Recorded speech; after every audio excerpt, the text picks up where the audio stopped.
Hey, this is Alex at URock. Today I wanted to do something a little bit different. Today, I wanted to talk about one of my biggest guitar influences. This is a guy that I've always kind of been able to sound like, and I never really thought about why. But the title of this video today is going to be So You Want to Sound Like Dickey Betts. I'm thinking about doing more of these videos in the future. If this one gets a good reception, I'll probably tackle some other guys later on. But today I wanted to talk about Dickey Betts. And if you don't know who Dickey Betts is, I don't know why you would have clicked on this video. But if you did, and you don't, Dickey Betts is one of the founding members of the Allman Brothers bands. He was opposite Duane Allman on guitar. Dickey Betts was generally considered to be, of the two, the better of the fretted players. Meanwhile, Duane Allman was considered to be kind of one of the proto godfathers of kind of this new wave of slide guitar. I don't know how else to say that. He's kind of a maestro of slide and kind of one of the originals. So Dickey Betts generally plays more of the fretted solos. That's definitely not always true.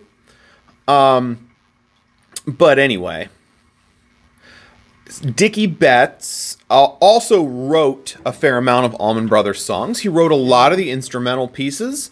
On the first album, and I'm not going to get all of them, and I'll leave a few off for sure, but the ones, Don't Want You No More, which is the opening track on the Allman Brothers' first album, In Memory of Elizabeth Reed from the second album, definitely his most well-known composition is Jessica, which was on Brothers and Sisters, and there's definitely a lot more than that. But those are the kind of the big ones. And today I just kind of wanted to go through what I consider to be the things that makes him sound like him. It not necessarily to show you how to play things that he plays, because there's places for you to go do that on the internet, which will be quicker for you and get more detailed than I want to get. But I think I understand his thought process fairly well, and that's really mostly what I wanted to talk about. The themes that he uses a fair amount, the way he likes to structure out his solos, things of that nature, not necessarily note-for-note transcriptions. So I'm going to be going through some real examples of his playing, and then kind of show you how to construct your own Dickey Betts-ish type solo for something that you may want to do. So in the first section, we are going to talk about musically the kind of things he's got going on, and then we'll talk about the types of licks that he plays, and then we'll talk about how to improv in his style. So I think one of the most important things, if you want to sound like Dickey Betts, write Dickey Betts style lead parts, improvise like him, is the idea of motifs. Whoops. Setting up a motif and tweaking it along the way. So you can start an idea and play it similarly and have different endings, repeat it a couple of times and then put a different ending onto the end. But the end result is always kind of the same. Motifs are good because they establish something the listener has heard, and people like stuff repeated. But then to end it in different ways so it still has an element of surprise. So the first example is from his solo. If you just wanted, this would be Dickey Betts's, first recorded solo with the Allman Brothers. I don't know which order he recorded in, but whatever. You know what I mean. This is his first solo on the first song on that first record, from You Don't Want Me No More. It starts like this.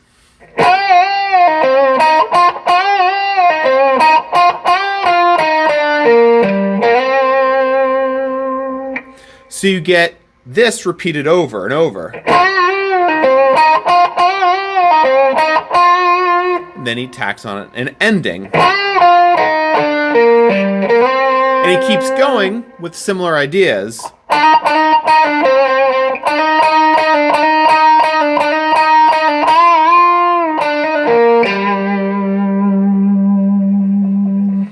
So another big feature of Dickey Betts' playing, and this is something I don't think it's terribly unique to him at all, but I think it's something that most great players are pretty good at, is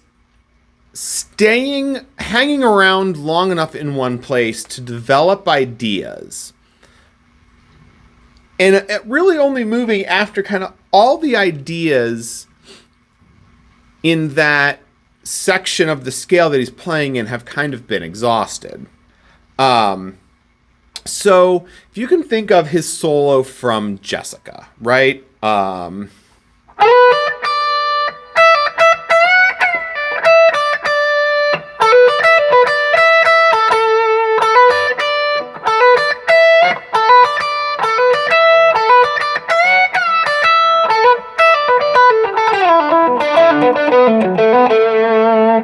Something like that at the end. I kind of paraphrased a bit. I mean, look how long he spends here.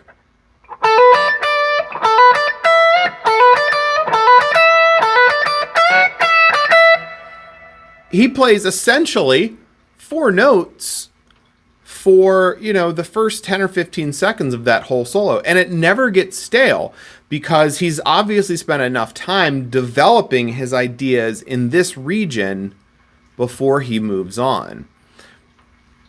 That's such an important lesson for any guitar player to learn, because solos that span 2 octaves, constantly moving between those, is very hard for the average listener to wrap their mind around. It doesn't come off very lyrical or melodic. It just comes off as kind of guitar wankery, right? So developing ideas and moving on is a really great way. So, like I said, that's what he does here. He does all these notes up here.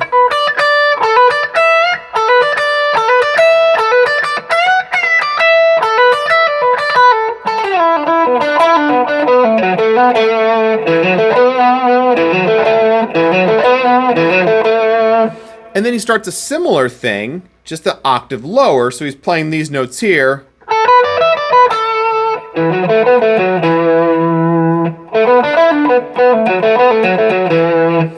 And he uses a little snippet of a scale. And I think in that part, he's using a 3-note per string, or not 3-note per string, I'm sorry, a three-note descending pattern there to get down into this next scale shape, where he will develop those ideas further in a new octave.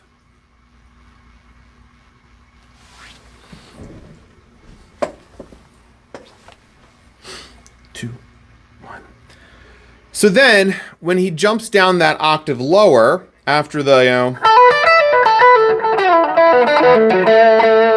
again, I'm paraphrasing here, he starts another one of those ideas that I was talking about earlier, starting a motif, adding on, mutating it, changing it as you go. He starts like this.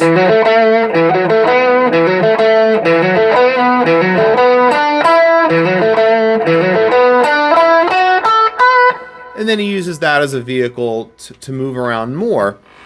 But when you put all these ideas together, what happens is you get a cohesive sounding solo that sounds like it had some thought put into it, and a solo that people are going to remember and respond positively to, because it's got ideas that the listener can wrap their ears around rather than it just sounding like strings of notes.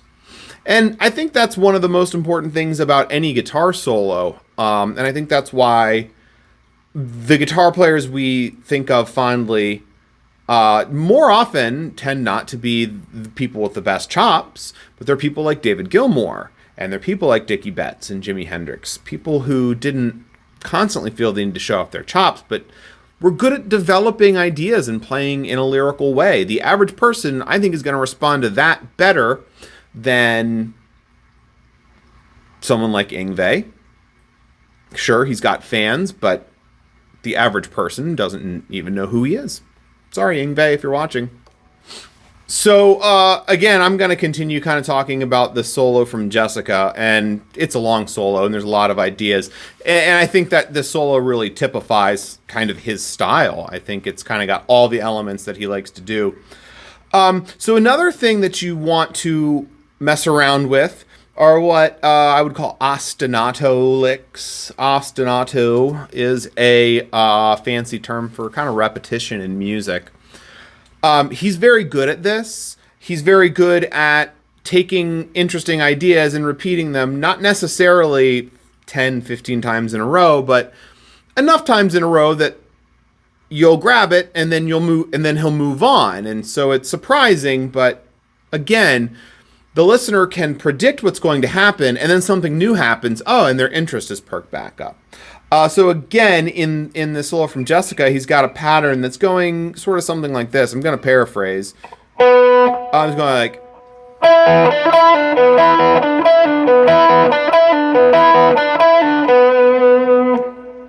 So he'll do that a couple of times.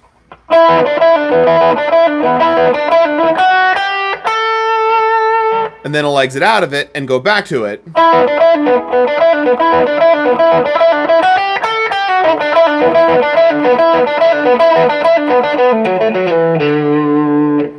can exit out of it in a different direction.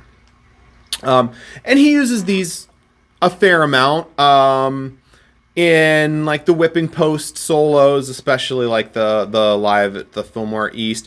You'll hear him do these, you know. That's an ostinato lick that we all know very well.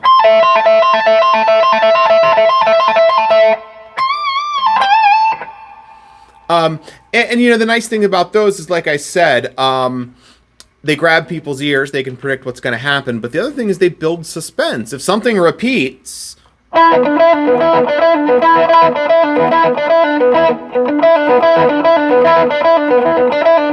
The longer it repeats, the more the listener is thinking to themselves, okay, I've got this, what's coming next?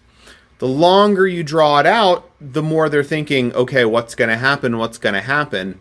It's sort of the creature crawling in the shadows in a movie. We're just waiting for it to jump out. So if you're doing an ostinato lick,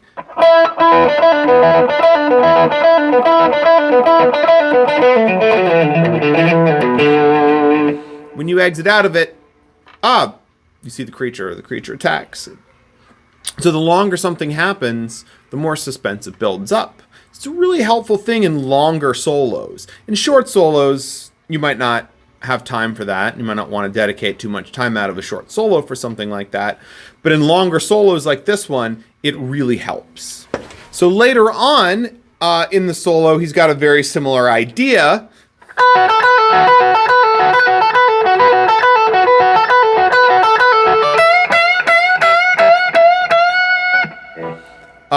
That he repeats for longer. It's sort of the high point of that solo, where he's repeating this over and over and over again.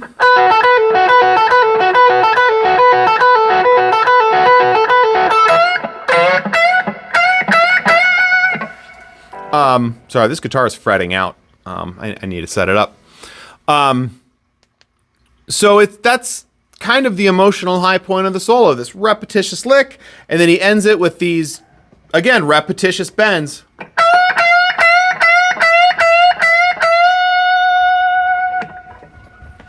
Very powerful. So kind of one more point, one more thing I notice a lot about Dickey Betts solos is his use of patterns as he plays scales. One pattern more than other patterns, but he's a big fan of using patterns of 3, ascending and descending. So that pattern will end up sounding like this. I'm going to go ahead and do it in C Dorian, or I'll do it in just the C minor pentatonic scale first.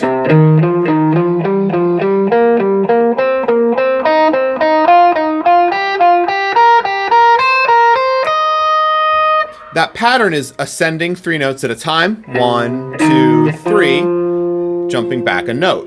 So that would go to this note, and you go up 3 from there, and then back a note, so on and so forth. And at the end of Don't Want You No More, he uses that pattern actually as a part of the song, not really so much a solo, and you get...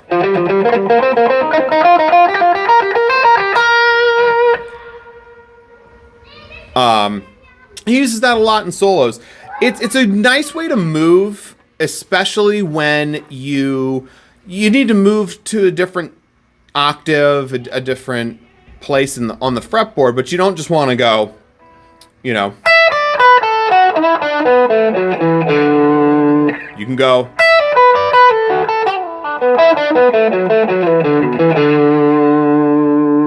It's accomplishing the same thing you're getting from A to B.